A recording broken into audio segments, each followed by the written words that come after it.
Question number देखिएगा 21. A businessman purchased on 25 January 2017 horse for rupees 8,000 and cart for rupees 12,000 to conveniently supply the goods to his customer. On 31st January 2017, the horse died and rupees 1200 was received on sale of its hide. Enter this transaction in the books of journal. भाई सबसे पहले क्या करा, businessman ने 25 जनवरी के दिन एक horse means घोड़ा है ना, और एक कार्ट फॉर रुपीज 12,000 यानी गाड़ी 12,000 रुपए में क्या करे, परचेस करे ताकि ग्राहकों को माल पहुंचाने में सुविधा हो. 31 जनवरी 2017 को हॉर्स की क्या हो गई, डेथ हो गई. क्या हो गई, डेथ हो गई.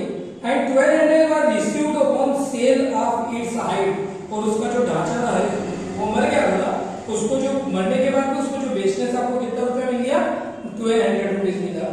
Inter this transaction in the journal. सबसे पहले जर्नल एंट्री कैसे होगी, पहले ऊपर हेडिंग डालेंगे journal entries in the journal entries in the books of, कोई पार्टी का नाम नहीं दिया है तो नहीं लिखेंगे. कॉलम बना लीजिए. कॉलम आपको एक दो बार बता दिया बनाने, उसके बाद इसे आपको बनाना चाहिए. ये हमारे कॉलम हो गए जर्नल एंट्री. फर्स्ट कॉलम के अंदर डेट, फिर पर्टिकुलर, एलएफ, अमाउंट डेबिट और अमाउंट क्रेडिट. ये कॉलम आपके रहेंगे डेट. फर्स्ट कॉलम होता है जर्नल एंट्री का जो कॉलम होता है पहला डेट. सेकंड कॉलम पर्टिकुलर, इधर एलएफ. एलएफ का मतलब होता है ledger following number, amount debit और अमाउंट क्रेडिट. आप चाहें तो अमाउंट न लिखे, उसकी जगह रुपीस का साइन भी बना सकते हैं. हमारी फर्स्ट यहाँ पर जो एंट्री बोल रहा है 2017 जनवरी 25.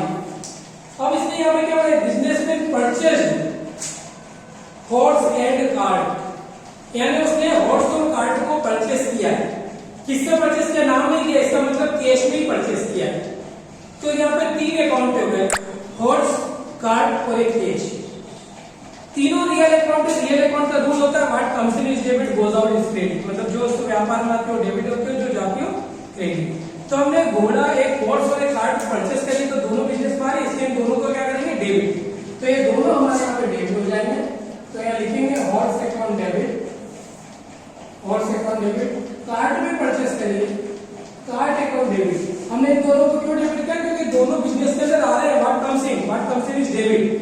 तो ये दोनों horse and cart comes in, इसलिए क्या होगा, डेबिट. इन दोनों को डेबिट करेंगे. एंड कैश गोज आउट, क्योंकि हम परचेस करेंगे तो कैश कम्स इन है, गोज आउट. तो ये बाजार जाएंगे, हमने घोड़ा खरीदा तो हमारे पास कैश आएगा कि जाएगा, जाएगा. तो कैश जाएगा, तो इसलिए कैश को क्या करते हैं, क्रेडिट करते हैं. फिर आप नरेशन लिखेंगे बीइंग हॉर्स. वैसे हॉर्स भी लिखना चाहिए हमेशा. हॉर्स की जगह लाइव स्टॉक का यूज करो. काय का यूज करते हैं भाई, आपने घोड़ा खरीदा, अब लाइव स्टॉक के अंदर, बिजनेस के अंदर कोई सा भी चावल अगर वो जीवित है तो उसके लिए काय का यूज करेंगे, लाइव स्टॉक का. तो हॉर्स अगर लिखा तो मैं भी कर दूंगा ना, तो हॉर्स की जगह काय का यूज करना, लाइव स्टॉक का यूज करिए. तो livestock account debit, cart account debit, to cash account. Narration में जरूर लिख दीजिएगा being horse and cart purchased, being horse and cart purchased for cash, यानी हमने घोड़ा और गाड़ी नगद में खरीदा. कितने का खरीदा था भाई, हमने हॉर्स खरीदा 8,000 रुपए, वो गाड़ी कितने की खरीदी है 12,000 की. टोटल 20,000 आपके पास में से पेमेंट गया. ठीक है, तो फर्स्ट एंट्री होगी. अब सेकंड एंट्री बोल रहा है दिसंबर 31 को, जनवरी 31 बोला है. तो जनवरी 31 के दिन ये बोल रहा है कि घोड़े की डेथ हो गई, घोड़ा भगवान को प्यारा हो गया, घोड़े की डेथ, घोड़ा मर गया. लेकिन उसकी हाइट से उसकी बॉडी को बेचने से फिर भी कितने रुपए मिल रहे हैं, 1200. कितना मिला, 1200. मृदा मतलब कैश आ रहा है, और जो आता है वो क्या होता है, डेबिट. अब 8,000 रुपए के घोड़े से केवल 1,200 रुपए मिल रहे हैं. यानी 6,800 रुपए का आपको क्या हो गया, लॉस हो गया। और लॉस भी क्या होता है, डेबिट। और लॉस को भी हम डेबिट करते हैं, तो यहाँ लिखेंगे लॉस ऑफ लाइव स्टॉक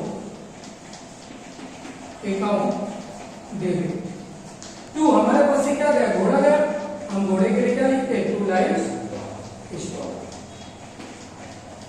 तो घोड़ा हमारा था 8,000 रुपए का, घोड़े मर गया, उसकी डेथ हो गई, उसकी बॉडी यानी उसकी खाल वाल जो भी बेचने से कितने रुपए मिल गए, 1200 रुपए मिल गए। तो 6,800 रुपए जो कम मिले वो क्या हो गया, लॉस हो गया। तो मैंने यहाँ कैश को क्यों डेबिट किया, क्योंकि कैश आ रहा है। लॉस को डेबिट हुआ क्योंकि घोड़ों को बेचने से लॉस हुआ। नियम नॉमिनल अकाउंट का एक्सपेंसेस एंड लॉसेस डेबिट, तो लॉस भी क्या होता है, डेबिट होता है। और घोड़ा लाइव स्टॉक रियल अकाउंट है, कम सीन होता तो डेबिट होता, गोज आउट का घोड़ा गया तो घोड़े को क्या करेंगे, क्रेडिट। तो 8,000 रुपए हो गया, इसका हम डायरेक्शन लिख देंगे बीइंग कैश, आपको कैश मिला तो लिखो कैश रिसीव्ड, प्राप्त होने को क्या बोलते हैं, received. Being cash received and loss of live stock, loss of live. तो ये क्वेश्चन था हमारा, दो चैनल एंट्री थी, फिर आप इसका टोटल लगा दें। इधर का टोटल आपका 28,000, इधर का भी टोटल 28,000। टोटल लिखने पर हमेशा डबल लाइन लिखना चाहिए, ठीक है। तो फिर क्वेश्चन आपका बना। तो इस तरीके से क्वेश्चन कंप्लीट। एक बार मैं फिर से बोल रहा हूँ, इसको सुनिएगा। सबसे पहले बिजनेसमैन ने हॉर्स परचेज किया है, घोड़ा खरीदा है। तो जब भी हम हॉर्स खरीदे या बिजनेस के लिए कोई और अदर जानवर अगर यूज में आ रहा है तो हम हॉर्स ही लिखेंगे, उसकी जगह लाइव स्टॉक लिखेंगे। तो लाइव स्टॉक अकाउंट डेबिट। गाड़ी भी परचेज किया तो गाड़ी भी कंसीड से कार्ड अकाउंट डेबिट। और कैश में परचेज किया तो कैश जाएगा, व्हाट वाज ऑफ क्रेडिट, तो कैश में क्या कर दिया हमने, क्रेडिट कर दिया। भाई horse and card purchase for cash. Second entry थी कि 31 जनवरी के दिन हॉर्स की डेथ हो गई और इसकी जो हाइट है, जो शरीर था, उसको ढांचे को बेचने से हमें 1200 रुपए मिल रहे, मिल रहे मतलब कैश है तो कैश को देंगे 1200। अब 8,000 रुपए के घोड़े से हमें 1200 ही मिले, तो 6,800 का हमें क्या हो गया, लॉस हो गया। तो लॉस भी डेबिट होता है, तो loss of livestock account debit 6,800। और हमारे पास से घोड़ा गया तो to livestock 8,000 being cash received and loss of livestock लिख दिया, टोटल लगा देंगे, तो ये क्वेश्चन आपका कंप्लीट हो जाएगा।